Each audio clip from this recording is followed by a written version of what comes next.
target area for NSP2 is comprised of 30 census tracts located in the city of Tucson.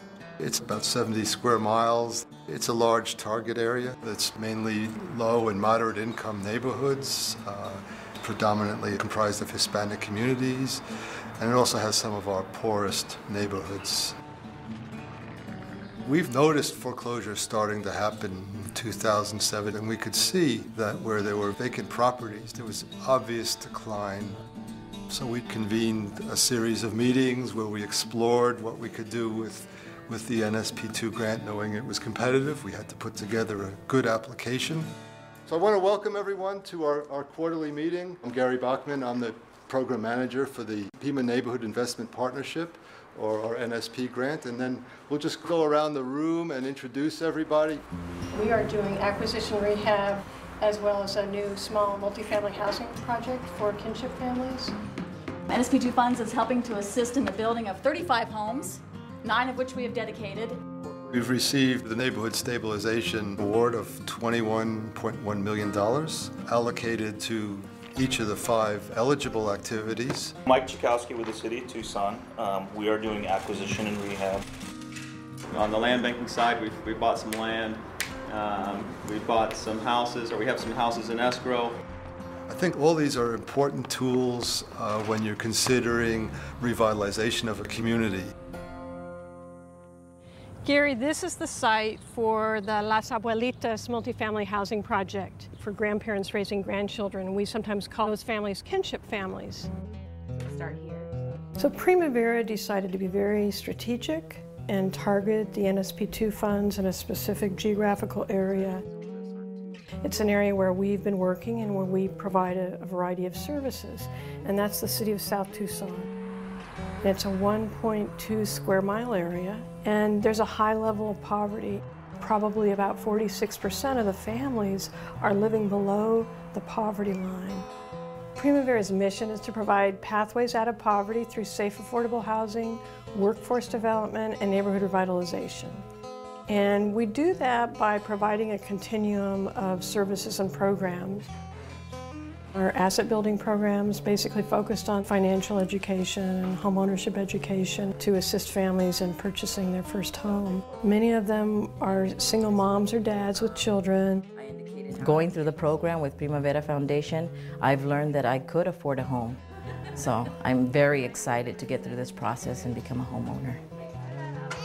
They're very, very hardworking families, extremely dedicated, and really want to make a difference for their children. The City of South Tucson has also been a critical partner for Primavera in this NSP2 and really the overall community development work that we're doing. We have focused in the City of South Tucson purchasing foreclosed homes, as well as what are defined as blighted properties, and that definition comes from the City of South Tucson's Neighborhood Preservation Code. This particular property covers almost a full city block. It's a major issue and major hazard that this individual has people living under. The main focal point of the neighborhood preservation ordinance is landlord accountability. They wanted to have some kind of code enforcement so that they could go out and routinely go after some of these slum landlords. Now with this code enforcement, they have a strategy. On top of that, they're mapping it. So they're really mapping every single property. The windshield survey is a success measures tool that we're going parcel by parcel, assessing every parcel within the city of South Tucson. And because we identified that youth are an asset within the city of South Tucson, we invited and asked youth if they would help us with a component of our survey project. We wanted to do surveys to get a sense of what residents think about the neighborhood, what their perspective is, what is their vision. That is enabling us to have a baseline survey and assessment of what's happening in the community, in the neighborhood, so that we will have a strategy to say, okay, we know exactly what we're doing, and at the end of the day, we're going to transform this city. We went around the room, you've heard a number of projects that are well underway, and I think we're making excellent progress towards meeting both the intent of the grant as well as spending the money. And I really think that what you guys are doing here is really going to provide a very interesting demonstration of what NSP can do to revitalize communities. So it's a lot of interesting things that are going on. We're doing a full rehab, following green standards, and we went from laying off the last 3 guys to putting 24 guys back to work.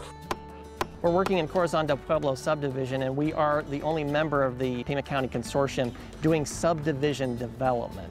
We wanted to work with the for-profit builders to share and borrow their home designs to improve the quality of our housing and to have a really vibrant, robust, mixed-income neighborhood. To date, we've purchased approximately 40 homes in this area. Pima County Community Land Trust is an entity to create an affordable housing option for folks. We have a 99-year lease with another renewable 99-year lease.